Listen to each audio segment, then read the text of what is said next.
ابو بکر کی ولایت کے قائل نہیں ہے، جبکہ سلسلہ نقشبندی کی تاجدار حضرت ابو بکر صدیق ہے اور ولایت کی تاجدار حضرت علی ہے۔ کیا حضرت ابو بکر صدیق نے حضرت علی کی بیعت کی تھی؟ اگر آپ نے بیعت نہیں کی تو حضرت ابو بکر صدیق کا یہ سلسلہ نقشبندی والا بزرگ مقام ولایت پر کیسے فائز ہوئے؟ الحمدللہ ثم الحمدللہ۔ میرے بھائی، آپ کو یہ کس نے کہا ہوا ہے کہ کچھ لوگ ابو بکر صدیق کی ولایت کے انکار ہے؟ ہاں، ایک لوگ ولایت کے انکار کرتے ہیں۔ وہ کون سے لوگ ہیں؟ وہ جو روافظ جس کو ہم کہتے ہیں۔ روافظ حضرت ابو بکر صدیق رضی اللہ عنہ سے عداوت کرتے ہیں، فلہٰذا وہ ان کا انکار کرتے ہیں۔ بقیہ اہل سنت والجماعت میں سے قادریہ سلسلے کے ہیں، چشتیہ سلسلے کے ہیں، نقشبندیہ کی ہے، سہروردیہ کے ہیں، جس سلسلے سے بھی وہ تعلق رکھتے ہیں، وہ حضرت ابو بکر صدیق رضی اللہ عنہ کی ولایت کے قائل ہے، اس کے منکر نہیں ہے۔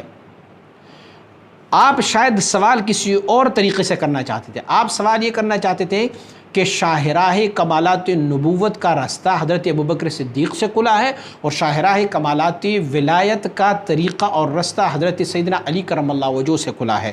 تو آپ شاید یہ سمجھ رہے ہیں کہ شاہراہ کمالات نبوت میں ولایت نہیں ملتی، یا شاہراہ ولایت میں شاہراہ کمالات نبوت کا راستہ نہیں ملتا۔ نہیں، یہ غلط کنسپٹ ہے۔ سیدنا ابوبکر صدیق رضی اللہ عنہ کو جو اللہ رب العزت نے مقام و مرتبہ دیا ہوا ہے، وہ شاہراہ کمالات نبوت والا مرتبہ ہے۔ تو شاہراہ کمالات نبوت میں ہر نبی ولی بھی ہے، ہر نبی ولی بھی ہے۔ تو ابوبکر صدیق رضی اللہ عنہ کو جو شاہراہ کمالات نبوت کا طریقہ ملا ہوا ہے، وہ ولی بھی ہے۔ اسی طرح حضرت سیدنا علی المرتضیٰ رضی اللہ عنہ کو شاہراہ کمالات ولایت کا راستہ ملا ہوا ہے، تو انہیں بھی شاہراہ کمالات نبوت سے حصہ ہے۔ لیکن شاہراہ کمالات ولایت کی سرخیل سیدنا علی کرم اللہ وجہہ اور شاہراہ کمالات نبوت کی سرخیل سیدنا ابوبکر صدیق رضی اللہ عنہ، اور دونوں نے یہ اقتباس کیا ہوا ہے حضور سید عالم محمد مصطفیٰ صلی اللہ علیہ وآلہ وسلم سے۔ اور عجیب سے سوال آپ نے پوچھا ہے، کیا صدیق اکبر نے حضرت علی کرم اللہ وجہہ کی بیعت کی ہے؟ میری بھائی، حضرت ابوبکر صدیق رضی اللہ عنہ کب وفات پائے ہیں؟ علی کرم اللہ وجہہ کی خلافت بہت بعد میں آئی ہے۔ فلہٰذا جتنی بھی صحابہ کرام تھے، انہوں نے حضرت ابوبکر صدیق کی بیعت کی ہے، اس کے بعد حضرت عمر کی ہے، اس کے بعد حضرت عثمان کی، اس کے بعد سیدنا علی کرم اللہ وجہہ کی بیعت کی ہے۔ لیکن یہ خام خیالی ہے کہ یہ کوئی کہے کہ حضرت ابوبکر صدیق رضی اللہ عنہ کوئی شاہراہ کمالات نبوت والے ہیں اور سیدنا علی کرم اللہ وجہہ شاہراہ کمالات ولایت والے ہیں، تو کیا حضرت علی کرم اللہ وجہہ کو شاہراہ کمالات نبوت میں سے حصہ نہیں ہے، یا حضرت ابوبکر صدیق کو شاہراہ کمالات ولایت میں حصہ نہیں ہے؟ دونوں کو دونوں سے حصہ موجود ہے۔ لیکن مثلاً مثالاً میں آپ کو ایک ڈیفینیٹ کر لوں، میں کہوں کہ ہمارے ملک پاکستان میں 4 صوبے ہیں اور ان چاروں صوبوں کے لیے الگ الگ سے گورنر ہے۔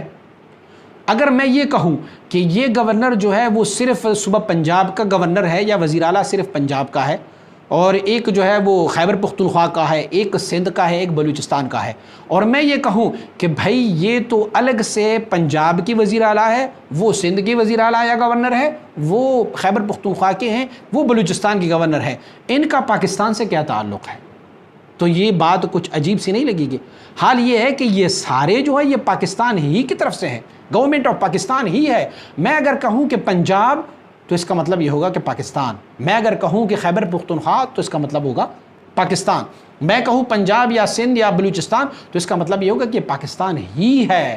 لیکن ان ہر ایک کا ایک ایک مرکز ہے، ایک مقام ہے۔ جب اس مقام کے بارے میں پوچھا جائے گا، پنجاب والوں سے پوچھا جائے گا تو پنجاب کے گورنر یا پنجاب کے وزیر اعلیٰ سے پوچھا جائے گا۔ اسی طرح خیبر پختونخوا والوں سے ان کی وزیر اعلیٰ یا گورنر سے ان کے بارے میں پوچھا جائے گا۔ بقیہ سب جو ہے وہ پاکستان میں شامل ہے۔ ایسے ہی سیدنا ابوبکر صدیق رضی اللہ عنہ جس رستے پر شاہراہ کمالات نبوت پر جانے والے لوگ ہیں، وہ ان کا سرخیل ہے۔ جو سیدنا علی کرم اللہ وجہہ جو شاہراہ کمالات ولایت پر جانے والے لوگ ہیں، وہ سیدنا علی کرم اللہ وجہہ کو جو شاہراہ کمالات نبوت والے ہیں یا شاہراہ کمالات ولایت ہے، دونوں ولایت پر مشرف ہے۔ یہ ولایت ہی کی کیٹیگریز ہے، یہ دونوں ولایت کی ہی کیٹیگریز ہے۔